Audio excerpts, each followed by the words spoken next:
Sejam todos muito bem-vindos! A nossa vida é um contínuo, né? E é um contínuo de evolução. A gente não pode parar, a gente tem que prosseguir cada dia, buscar evoluir um pouquinho de cada vez, um pouquinho cada dia.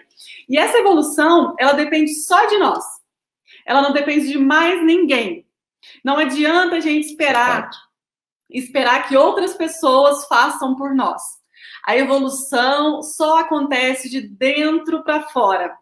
Nunca é de fora para dentro. Nunca é de fora para dentro. O reflexo que você vê de uma pessoa saudável, de uma pessoa produtiva, de uma pessoa próspera, ela com certeza teve primeiro essa introspecção, esse autocuidado, essa atitude interna para melhorar.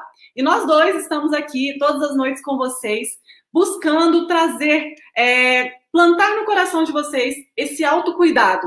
Como é importante a gente se cuidar, como é importante a gente dar valor à nossa saúde.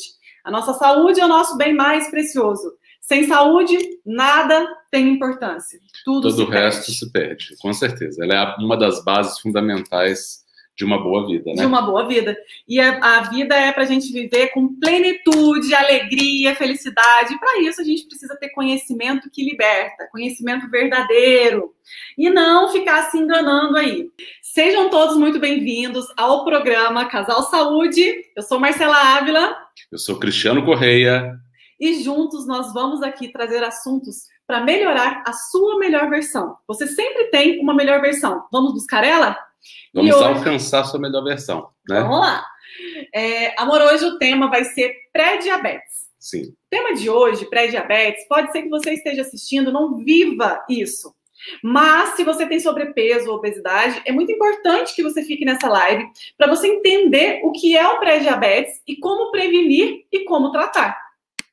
Então, para começar, é um tema que as pessoas têm muita dúvida. O que é um pré-diabetes, doutor Cristiano? O pré-diabetes, né, ele é um conjunto de alterações, tanto clínicas quanto laboratoriais, que precedem o diabetes, né? Porque o diabetes o surgimento dele não é uma coisa que acontece de repente. Embora muitas pessoas acham que acontece de repente, quando elas acham isso é porque elas não estavam se cuidando, então elas não estavam monitorando a sua saúde e de repente descobrem que tem diabetes. Mas o diabetes ele não surge da noite para o dia. Ele vem como um animal, né? Primeiro ele nasce, tem um embrião, ele nasce, cresce, se desenvolve e se torna adulto. Não é assim? Ele passa pela infância, adolescência, idade adulta, né? Como nós, né? Então o diabetes também é assim. Ele inicia-se como um embrião e quando é esse momento embrionário, ou mesmo esse momento da infância dele, vamos dizer assim, você olha para os exames e aparentemente esses exames estão muito bons. A gente costuma ver muito isso. E a gente vai discutir sobre isso. A falar como os exames podem enganar, né?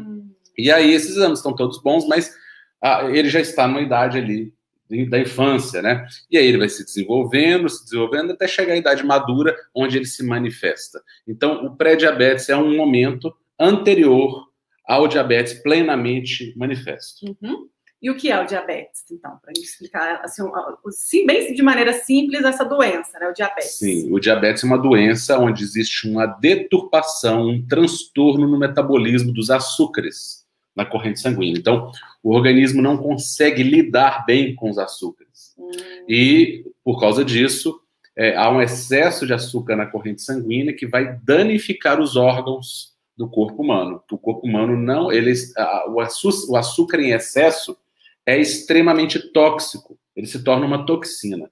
Então, o diabetes mellitus, que existem outros tipos de diabetes, né? O diabetes mellitus, que é o que todo mundo conhece, e aí tem os vários tipos de diabetes mellitus também, ele é basicamente uma alteração no metabolismo dos carboidratos e dos açúcares. Então, quando a pessoa tem um diagnóstico de diabetes, é que o corpo não está conseguindo metabolizar e fazer o papel que ele deveria estar fazendo com açúcar e carboidrato. Quando a gente consome açúcar e carboidrato, falando assim de maneira mais simples, né? Exatamente. Ele não está descompensado. O corpo não consegue lidar com os açúcares que ele absorve e mesmo que ele produz, né? Entendi. E uma coisa que o Dr. Cristiano falou que é bem interessante é que o diabetes não surge de uma hora para outra. Então, tem pessoas que eu recebo no meu consultório que falam, faz 2 meses, Marcela, que eu fiz exame, e no meu exame não estava perfeito. Aí, daqui 2 meses, vai lá e faz o exame, dá um pré-diabetes, um diabetes. Aí a pessoa pensa que é naqueles 2 meses que algo mudou na vida dela. E aí? O que você me fala sobre isso? Isso não é real, né? É o que eu estava falando para vocês no início dessa live. O diabetes, inicialmente, ele dá uma falsa impressão de que está tudo ok. Então, tem uma multidão de pessoas aí que já estão com todos os aparatos clínicos e laboratoriais do diabetes, principalmente clínicos, né? Já estão com toda a configuração do diabetes, mas estão com a glicemia ótima, estão com a dosagem de açúcar no sangue ótimo. Inclusive, muitas vezes, logo antes da manifestação do diabetes, o controle de glicose melhora. Nossa. Só que ele melhora aparentemente. Então, a gente tem que ter muito cuidado ao interpretar os exames, porque eu vejo muita gente receber uma tranquilização do profissional de saúde quando essa pessoa já está praticamente batendo as portas do diabetes, só porque a glicemia dela está abaixo de 100. Então, uma pessoa que está com os exames normais, quais são os indicativos, então, físicos que ela tem que perceber que ela tem risco de ter um pré-diabetes e diabetes? O principal indicativo físico de que ela está em risco de diabetes, pode ter diabetes, é a própria obesidade. Esse é o principal indicativo, né? Excesso de gordura corporal. Excesso de gordura corporal. É o principal. Ah, doutor, mas eu vi uma pessoa que é magrinha e teve diabetes. Você pode fazer a composição corporal dela que ela tem excesso de gordura. Ela está com um IMC normal, por isso que só o peso é parco, é pobre, só o peso. Porque é peso de quê? Uma pessoa pesa 80 quilos de músculo, ela está saudável. Se ela tem a mesma altura e pesa 80 quilos de gordura, ela está doente. E o peso é o mesmo. Totalmente diferente. Então, a gente tem que tomar muito cuidado com isso. Então, o excesso de gordura corporal, principalmente na região do abdômen, principalmente quando é abdominal, né? Isso é um principal indício de que essa pessoa está em altíssimo risco, que ela já tem todo o quadro de base para a formação do diabetes. E quando a pessoa vai ao médico, recebe um diagnóstico de pré-diabetes e sai de lá tranquila. Ah, eu só tô com pré-diabetes. Isso não é nada. E aí fala que o pré dá a impressão assim que não é importante. Ainda não aconteceu. Ainda não aconteceu. Então é um pré, eu tô ilesa. Então eu vejo muito isso acontecer. E a pessoa segue a vida dela, não toma nenhuma providência. Esse pré-diabetes, eu posso mesmo ficar tranquilo quando eu tenho o diagnóstico? De forma alguma. De forma alguma. O pré-diabetes, na minha opinião de especialista, ele é tão deletério quanto o próprio diabetes. Ele é só um estágio mais inicial, mas o estágio inicial da galinha é o pintinho, e o pintinho é diferente da galinha. O pintinho vai virar o quê, gente? Vai virar galinha. Não tem outro jeito. Então, se já tem um quadro ali que é danoso para o organismo, você vai minimizar esse quadro só porque ele está no estágio inicial, sendo que, obrigatoriamente, se você não cuidar, ele vai evoluir para um quadro mais grave? E outra coisa, antes mesmo do pré-diabetes, essa pessoa já está sob risco, já está sofrendo as consequências. Antes mesmo de chegar no pré-diabetes. Ou seja, num estágio ainda anterior, onde a glicemia está toda normal, onde todos os exames estão normais, por isso que a gente falou outro dia, não existe obesidade, não existe obesidade saudável. Obesidade saudável. Muita gente fala assim, eu fiz meus exames, fui no médico, ele me parabenizou, tá? Daqui 6 meses aparece com diabetes, não sabe por quê. Se você está com obesidade, você está inflamada, né? Está doente. Está doente. Ponto. Não adianta. Né? Obesidade é igual a doença, ponto final, não tem outra, infelizmente. Não existe obesidade saudável, né? Então, esse indivíduo, mesmo antes do pré-diabetes, ele já está sofrendo as consequências orgânicas em torno de 10 anos antes de manifestar o diabetes. Ele já está com o fundamento do diabetes dentro do organismo dele, mesmo que esteja com os níveis de açúcar normais. Entendi. E quais são os níveis normais, assim, para uma pessoa saudável, ela tem que estar mais ou menos, qual que é o nível? Entre o ideal, ou tem que ter uma relação dos outros exames também, da hemoglobina glicada, é só a glicemia em jejum? Como é que funciona isso? Ou cada médico tem que ser aliado mesmo? Na verdade, a avaliação ela tem que ser bem ampla, né? Um médico, ele tem que avaliar esse paciente a partir de vários parâmetros, não de um parâmetro único, jamais, né? Um parâmetro único pode embasar um diagnóstico, pode embasar uma conduta, uma avaliação.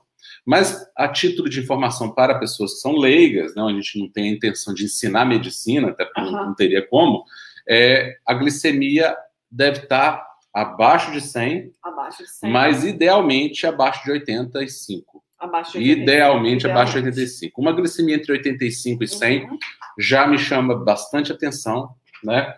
E eu já vi pessoas com um quadro, já o diabetes batendo as portas com glicemia de 72. Que aparentemente estaria até mais para baixo, né? Então, assim, uma glicemia excelente de 72.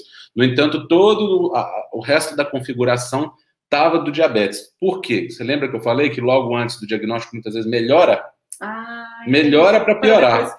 Mas melhora aparentemente, não melhora de verdade. Melhora só o exame. Entendi. Mas a saúde da pessoa continua tão danificada, tão agredida quanto antes. E o fator hereditário no diabetes e no pré-diabetes? Ele interfere, sim? A pessoa pode mudar essa história dela, ele interfere ou não? Como é que funciona? O fator hereditário, ele interfere muito mais como questão de hábito de vida. É claro que a hereditariedade diz se uma pessoa é mais predisposta a uma doença ou não. Sim. Agora, se ela vai desenvolver a doença ou não, vai depender 85% a 90% dela.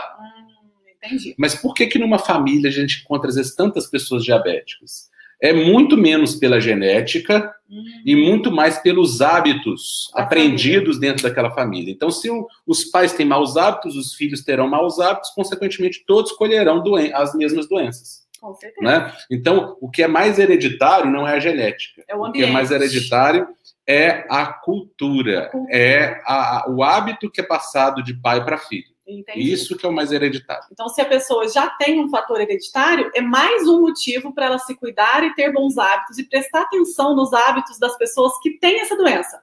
Observe. O que elas fazem. O que elas fazem? Vocês vão ver o que não se deve fazer. A pessoa que tem diabetes, tem pré-diabetes na sua família, quais são os hábitos dela? Fuja desses hábitos, né? Doutor Cristiano, outra dúvida muito interessante que eu queria te perguntar. Quem tem diabetes gestacional, depois da gestação, tratou esse diabetes, ele tem risco depois de ser diabético para a vida? Tem maior predisposição ou não? Tem, né? Quem já teve diabetes gestacional tem um risco muito maior do que quem não teve o diabetes gestacional de desenvolver o diabetes ao longo da vida. Então, se essa pessoa já manifestou o diabetes gestacional, quer dizer que ela já tem no organismo dela todos os quesitos para o desenvolvimento do diabetes. Né? Tanto que na gestação se manifestou como diabetes gestacional. E se estiver tudo ok, não tem gestação que faça a glicose subir. Né? Então, só faz subir quando a pessoa já tem uma alteração. Então, por isso, essa pessoa está sob risco aumentado, sim, de ter diabetes ao longo da vida, e tem que tomar um cuidado enorme e muito grande para que isso não aconteça, né? Tanto pela própria pessoa, quanto por gestações futuras que venham a acontecer, porque isso é ruim para o neném. Né? O pré-diabetes, ele tem cura? O pré-diabetes, ele tem cura, inclusive o diabetes tem cura. Mas por que poucas pessoas falam na cura do diabetes? Né? Porque quase ninguém fala na cura do diabetes, e muitos falam, inclusive, que diabetes não tem cura. Só remédio pro resto da vida, que as pessoas falam, né? Só usar remédio para sempre. Por quê? Porque não se trata as causas. Não se tratam as causas. Então, quando as causas não são tratadas, a doença não remite, a doença não regride. E aí não tem como, a causa está lá presente. Você mantém a causa, o que vai acontecer? Vai piorar. Vai piorar. E aí a gente vai falar se é uma doença crônica, incurável, e você está condenado a usar medicações para o resto da vida. Então, há sim a possibilidade de reversão do diabetes, mas para que isso aconteça, é importante que essa pessoa emagreça, que ela diminua a composição corporal dela de gordura, percentual de gordura corporal, principalmente na região abdominal, e eventualmente ela precisa de fazer alguns ajustes hormonais. Isso. Né? Por isso que é importante ter um médico acompanhando, porque eu tenho pacientes que eu tenho que ajustar hormônios que, se não ajustados, essa pessoa vai ter um resultado parcial. Né? Mas a alimentação, o estilo de vida, a atividade física, e nesse caso importante. Não tem jeito, né? de fugir. Dormir bem, controle do estresse e ajustes hormonais, quando for o caso, são fundamentais para que se aumente a chance de reversão e mesmo de cura do diabetes, sim. Nós temos muitos pacientes que chegam até nós, pré-diabéticos e diabéticos, e sim, eles realmente mudam completamente a vida deles e os exames melhoram. Então, existe a possibilidade, mas é muito mais fácil, né, doutor Cristiano, você ver um diagnóstico e falar, toma esse remédio. Toma esse remédio. Toma esse remédio. E ponto. E ponto. Simplificar. E não assim, mudar nada na vida da pessoa. Mas se a pessoa realmente mudar o seu estilo de vida, isso a gente fala dos pilares, né, do estilo de vida saudável, que é a alimentação anti-inflamatória, sono de qualidade, fator de estresse, exercício físico. Os pilares, eles precisam estar constantes na sua rotina. Se eles estiverem, você vai estar tratando a causa do diabetes e não somente as consequências. Exatamente. Então, um remédio talvez é importante naquele momento, mas junto com ele, com a prescrição médica, você precisa ter consciência que a sua mudança de estilo de vida, ela precisa ser para ontem. Não dá para esperar as coisas acontecerem. Então, se hoje você teve um diagnóstico de pré-diabetes, você precisa mudar o seu estilo de vida. Para ontem. E é muito bonito falar, vou mudar o meu estilo de vida. Não é difícil. São pequenas ações repetidas todos os dias. Por que você conquistou o pré-diabetes? Você conquistou ele não foi porque você comeu doce um dia. Não foi porque você comeu um pedaço de pizza. Foi porque você somou toda a sua vida, em todas as refeições, vários hábitos ruins. E essa soma resultou nesse diagnóstico. Então, nenhum diagnóstico vem de uma hora para outra. Talvez você tenha construído o pré-diabetes ou obesidade durante 20, 30 anos. Até Sim. demora muito para manifestar. Muitas vezes é por décadas mesmo, né? Por décadas. E talvez nem manifeste, né? Ainda, talvez você esteja obesa. Pode não se manifestar como o diabetes. Como o diabetes. E aí vai se manifestar como gordura no fígado, como síndrome de ovário policístico, né? Vai se manifestar como alteração de triglicérides. Isso. Tem várias outras nuances, várias outras facetas dessa alteração que a gente chama de síndrome metabólica, em que está incluso, inclusive, o diabetes. O diabetes. E quando nós estamos falando de um diagnóstico de pré-diabetes, mas isso tem a ver, doutor Cristiano, por exemplo, com uma pessoa que tem gordura no fígado? Tem tudo a ver. Tem tudo a ver, né? A gordura no fígado, ela é uma alteração decorrente da dificuldade do fígado de processar carboidratos, não gordura, carboidratos, e aí, ao não conseguir processar esses carboidratos pelos mesmos fatores que geram diabetes, essa pessoa pode ter diabetes ou não, né? Mas pelos mesmos fatores, ele não consegue processar esses carboidratos, e aí o que o fígado faz? Ele transforma esses carboidratos num tipo de gordura chamado triglicérides. E aí ele vai depositar esse triglicérides lá, porque ele não consegue metabolizar. É sobrecarga demais. As pessoas estão, hoje em dia, entregando para os fígados delas, né, uma sobrecarga de carboidrato absurda. O fígado não dá conta de processar e aquilo se torna tóxico. E ele converte aquele carboidrato em gordura. Isso, então, tem a ver quem tem triglicérides alto? Tem tudo a ver. Está totalmente interligado. Tudo isso. Diabetes, triglicérides alto, gordura no fígado, síndrome de ovário policístico, a doença cardiovascular, infarto, derrame, demências. A demência de Alzheimer é chamada de diabetes tipo 3. Olha só, para vocês verem o quanto que ela está intimamente ligada com isso, né? Então, todo esse quadro clínico pode se manifestar de formas diferentes. Pode se manifestar com um ou mais dessas alterações. Né? Então, a gordura no fígado tem, sim, ligação estreita. O triglicérides tem ligação estreita com diabetes. E, então, resumindo, assim, quando a gente conversa, né? A gente vai, volta sempre aqui, né? No mesmo ponto. Vocês já perceberam isso? É muito interessante vocês perceberem que quando, às vezes, você coloca a culpa, eu tenho gordura no fígado, eu tenho triglicérides alterado, eu tenho uma síndrome de ovário policístico, eu tenho diabetes, ou eu tenho outras complicações, pressão alta. Pressão alta. Outra tem coisa tudo que a ver, está né? ligado com diabetes é pressão alta. Né? Nós sabemos que 70% das pessoas diabéticas têm pressão alta, por quê? Porque os mecanismos são os mesmos. A maioria das pessoas, pessoal, hoje tem pressão alta não porque estão comendo sal, tem pressão alta porque estão comendo açúcar. Açúcar é o principal causador de pressão alta, não é sal, nunca foi. E aí, quando a gente fala de açúcar, nós estamos falando de todos os alimentos que se transformam em glicose no nosso corpo. Todos os carboidratos simples. E claro, pessoal, que não tem essa questão de radicalismo. A questão é o excesso. Nós acostumamos no nosso dia alimentar só comer fontes de glicose. Nutre, mas será que eu como só fonte de glicose? Por quê? A maior parte, para pensar no seu dia. O pão, a bolacha, o macarrão, o arroz, a batata, vamos ver o que mais?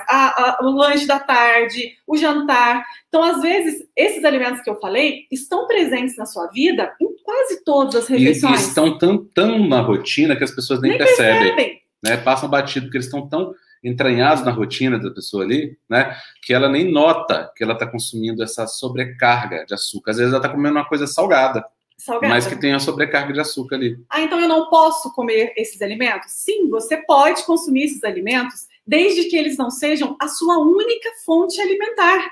Porque se eles forem a sua única fonte alimentar, ou 90% da sua dieta, da sua rotina, ele vai sobrecarregar o seu organismo.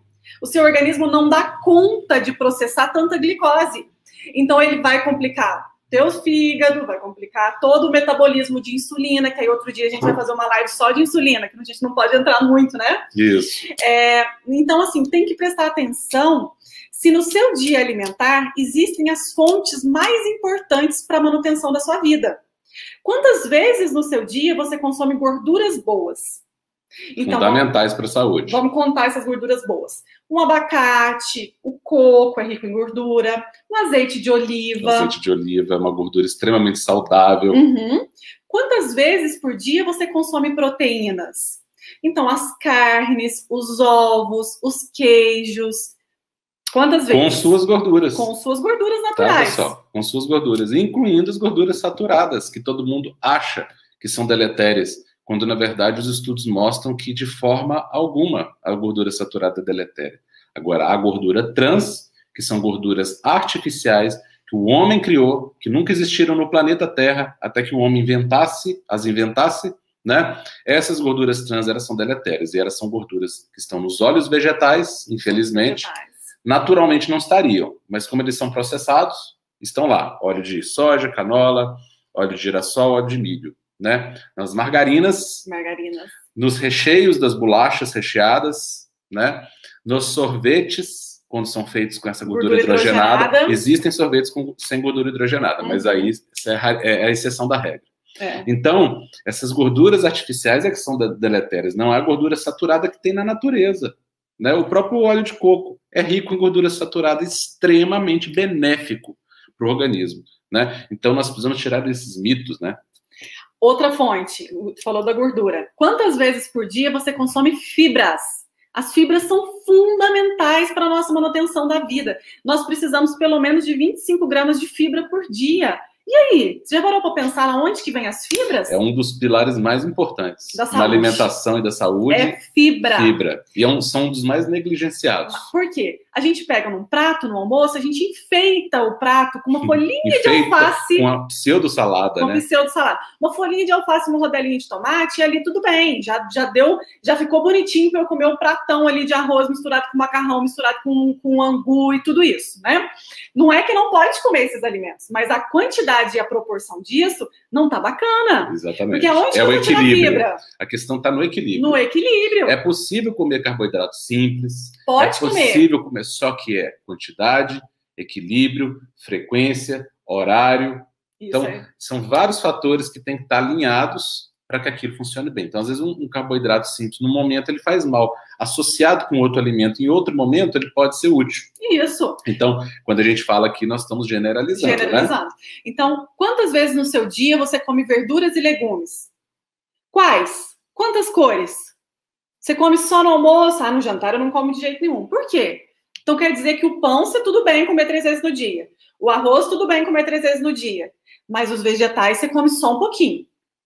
Tá errado. Não deu a quantidade de fibras do seu dia. Então, outra fonte também. Então, falamos aí dos carboidratos, são muito importantes. As gorduras, as proteínas, as fibras, que é onde você vai encontrar vitaminas e minerais também. Então, pensar que a nossa alimentação é base da vida. É base da vida. É base para manutenção de tudo. E ela pode ser a base tanto da saúde quanto da doença. Dependendo de qual alimentação seja essa. né? As fibras também são muito importantes como alimento para as boas bactérias intestinais. Hoje isso é fronteira do conhecimento médico, né? Que a obesidade, o diabetes, a síndrome metabólica, todas essas doenças que a gente tem visto aí explodir na sociedade, né? De uma forma de pandêmica mesmo. Pandêmica. Né? Porque é uma epidemia mundial, então a gente chama de pandemia, né? Estão associados com disfunções na composição das bactérias intestinais. E essas bactérias são fundamentais para a saúde. Elas são consideradas um órgão humano, de tão importante que elas são. Para vocês terem ideia, nós temos no intestino 10 vezes mais bactérias do que temos células no corpo inteiro. Ah, então a bactéria faz mal. Não, essas bactérias são saudáveis. Só que, se você se alimenta de forma negativa, se você não consome fibras, você vai privilegiar as bactérias ruins, porque elas também existem, tanto que elas causam colite, causam disenteria. Isso. Essas são as ruins. Então, vocês vão alimentar as bactérias ruins e matar de fome as bactérias boas. Agora, se por outro lado, a alimentação correta, rica em fibras principalmente, vocês vão alimentar as bactérias boas e vão matar de fome as ruins. E as bactérias boas prevalecendo, elas não deixam que as ruins tomem conta. E essa flora intestinal, essa composição bacteriana intestinal tem a ver com inflamação crônica, tem a ver com ganho de gordura corporal, tem a ver com tudo isso que a gente está falando, incluindo o diabetes. Tá vendo que é simples, na verdade? É simples. É simples porque se você no seu dia parar para refletir quantas cores tem, qual é a composição do que você coloca na sua boca, as coisas começam a melhorar. A questão é que nós vivemos tão ansiosos e compulsivos que muitas vezes eu não sei nem o que eu comi no almoço. Eu comi o que eu vi pela frente. Eu não prestei atenção no que é mais importante na minha vida, que é o como eu vou nutrir os meus órgãos e o meu corpo. Então, olhar mais para o alimento como nutriente, enxergar nele o que tem nele de bom para mim e realmente se eu preciso dele naquele momento. E aí, quando você faz dessa forma, o seu emagrecimento é natural. Você não precisa ficar se preocupando se perdeu 1, 2 ou 3 quilos. Isso vai acontecer de forma gradativa e espontânea. Exatamente. Né? Isso é importante. Você está criando um terreno favorável ao emagrecimento. Né? A gente brinca, né? Se você tem uma floresta cheia de animais da floresta, né?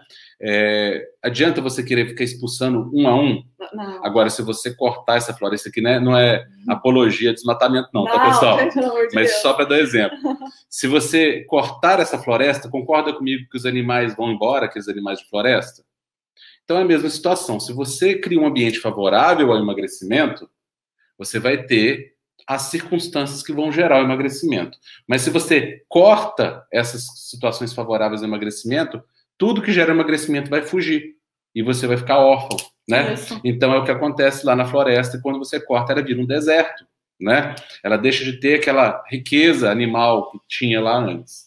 Então cultive essa flora intestinal, porque essa flora intestinal, inclusive, tem a ver com quadros de depressão, com quadros de ansiedade, com transtornos psíquicos mais variados, transtorno bipolar, por exemplo, Sim. Né? E compulsão alimentar, que muitas de vocês queixam para nós diuturnamente. Por quê? Porque essas bactérias intestinais produzem substâncias neurotransmissores que vão ajudar a trabalhar a nossa ansiedade. Se você tem uma flora intestinal ruim, isso não vai acontecer. Outro fato muito interessante que a gente precisa falar nessa live de pré-diabetes é sobre frutas. As frutas são alimentos maravilhosos, são alimentos da natureza, que são riquíssimos em vitaminas e minerais. Cada fruta tem uma composição maravilhosa para o ser humano.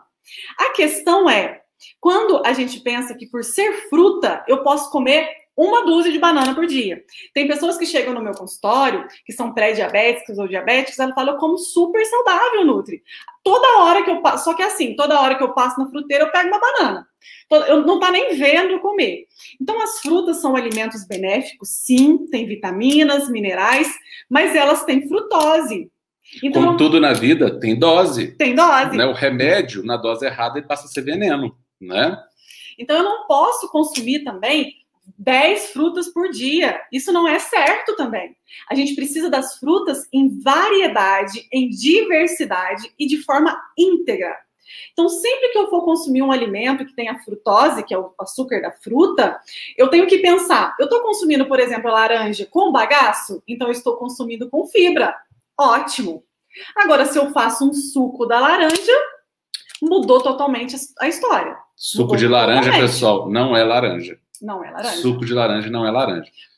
Nenhuma árvore dá suco de laranja, né? Tem muitas pessoas pré-diabéticas por tomar todo dia suco de laranja puro, sem açúcar. Com gordura no fígado. Ou de uva. Por quê, doutor Cristiano? Explica desses dois sucos, que eu acho muito importante, principalmente o de uva e o de laranja, sem açúcar, mas toma todo dia, depois junto com o almoço. E tá pré-diabético, tá com gordura no fígado, e tá obeso, não consegue emagrecer por causa de suco de laranja, Nutri? Será? Eu acho muito interessante, né? Às vezes eu vejo isso no restaurante, eu quase vou lá falar para a pessoa, só que a gente também não pode ser enxerido nem intrometido, né? A gente tem que respeitar.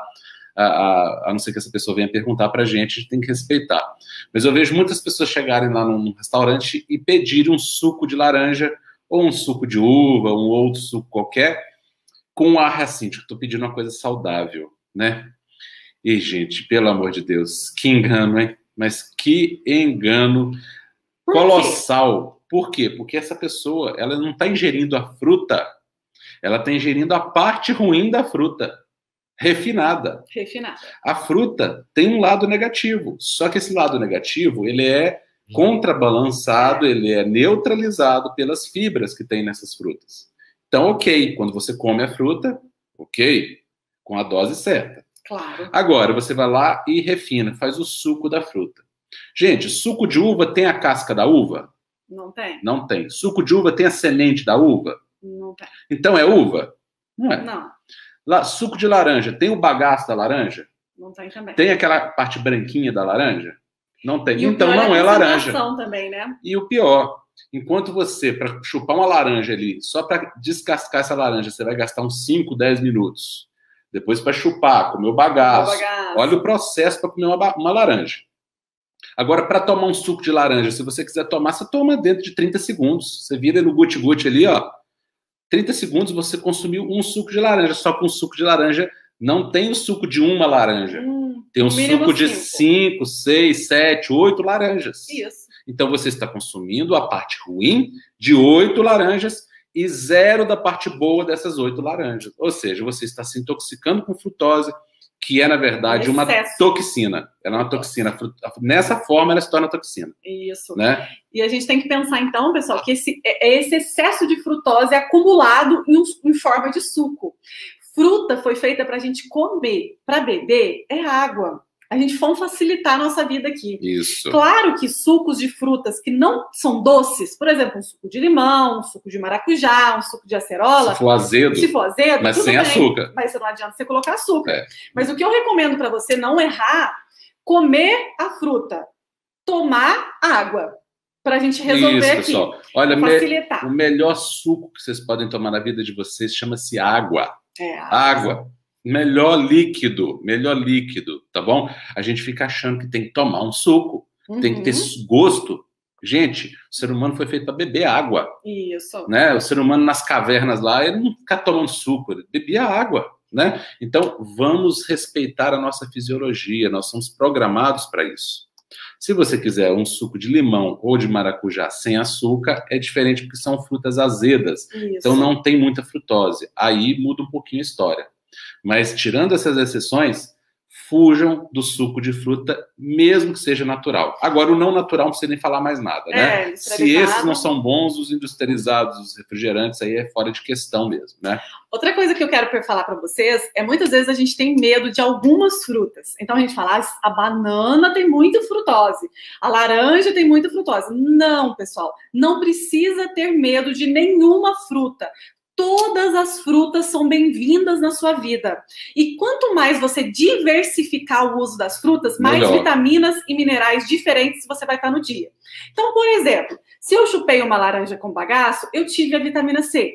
Se eu consumi uma banana, eu tive o potássio. Estou falando mais básico. Sim. Se eu consumi um cacho de uva, eu tive o resveratrol. Então, olha que maravilha. Foram 3 porções de frutas diferentes com propriedades diferentes. Agora, se eu sentei e chupei uma melancia inteira, isso não é saudável para mim. Então não precisa ter medo. Melancia, melão, mamão, consumam as frutas da estação e diversifique. Não precisa comprar a fruta cara lá, não. Todas as frutas são maravilhosas. Precisa de ter no seu dia. Agora, a quantidade vai depender do seu objetivo. E aí você precisa ter um acompanhamento do nutricionista para te ajudar. Então, por exemplo, eu posso comer 2 ou 3. A regra geral, assim, para a população, a gente fala de 3 porções de fruta por dia. Claro que aí no emagrecimento, aí os profissionais que estiver te acompanhando vai te falar quantas e qual é o horário. É porque isso pode mudar. Pode mudar. Mas, em média, para uma pessoa saudável, 3 porções de fruta. Mais que isso, eu acho muito exagero. Então, às vezes, a pessoa senta debaixo do pé de laranja dela e chupa 10, 20 laranjas. Não tá saudável. Época de manga, né? Que é uma delícia manga. Essa época é difícil, né? Época de manga. E aí consome muita quantidade de uma vez. É o exagero, mais uma vez. É o desequilíbrio, né? Quando existe desequilíbrio, aí nada funciona, né? Eu acho que ficou bem claro o que é o pré-diabetes e qual que é a raiz que tem que ser tratada. Não vamos cuidar das folhas desta árvore, vamos tratar essa raiz. E se você já tem o seu médico, já faz acompanhamento, que bom, mantenha. Nós aqui não estamos dando orientação para você tirar nada, mas coloque na sua vida a responsabilidade de tratar. Porque muitas vezes a responsabilidade de fazer um exercício, de fazer uma salada, de tomar mais água, essa responsabilidade você dá uma fugidinha dela para pegar um remédio e pôr na sua boca e acha que é mais fácil. Faz isso não. Toma cuidado com o conjunto. Não faça isso porque o remédio dificilmente vai te curar. Tá? Existem até algumas exceções da regra, mas o remédio dificilmente vai te curar. Ele é um tratamento. Ele é um tratamento, ele é uma ponte. Mas se você ficar só no remédio, você vai depender de cada vez mais remédio ao longo da vida, a sua doença vai tender a piorar com o tempo, e hoje você vai usar 1, amanhã você vai usar 2, depois da manhã você está usando 3 remédios, logo você está usando 4, 5 remédios para um problema, e aí vem os outros problemas, e aí você também vai precisar de usar remédios para esses outros problemas, e vai virando aquela salada de fruta no sentido negativo da palavra. E quando nós falamos em alimentos que transformam em glicose, inclui-se também o mel, todos os tipos de açúcares, farinhas refinadas que transformam em glicose. Então, não é somente aquele açúcar que eu vejo. E que você precisa começar a ler os rótulos. Não importa se o açúcar é natural. Isso. Ele te faz mal do mesmo jeito. Tá bom? Não existe, mas é natural, é demerara, é mascavo. Tá. É açúcar. É açúcar. É mel. É açúcar? Mas tem um monte de coisa boa no mel. Tem, mas você não precisar emagrecer. O açúcar neutraliza todos os benefícios das outras coisas. Se você não precisa emagrecer, se é saudável, aí é outra história. Aí tudo bem. Mas se você precisa emagrecer comendo mel... Porque aqui nós estamos falando para pessoas que precisam emagrecer, que precisam mudar a sua saúde. Se você é super saudável, gente, é lógico que você pode consumir o mel, é lógico que você pode com equilíbrio. Equilíbrio é tudo. Tudo é equilíbrio, pessoal. Nós estamos falando aqui de forma... Sempre a gente fala de forma genérica, né? Por quê? A gente fala, não come mel, aí a gente passa uma orientação para misturar um pouquinho de mel com outra coisa. Mas falou que não podia comer mel. Não é assim. Não é 2 mais 2 igual a 4, não. Não é matemático, não. O mel, em geral, ele pode ser negativo, mas em algumas situações, com combinações específicas, não. Pode ser benéfico. Então, aí, a gente está falando aqui em linhas gerais, porque não dá para ficar aqui falando sobre todas as exceções de cada regra que a gente aponta, porque aí não teria como a gente ensinar nada para vocês, né? Se a gente focasse nas exceções. A gente tem que focar na regra, mas toda regra, tem exceção, tá?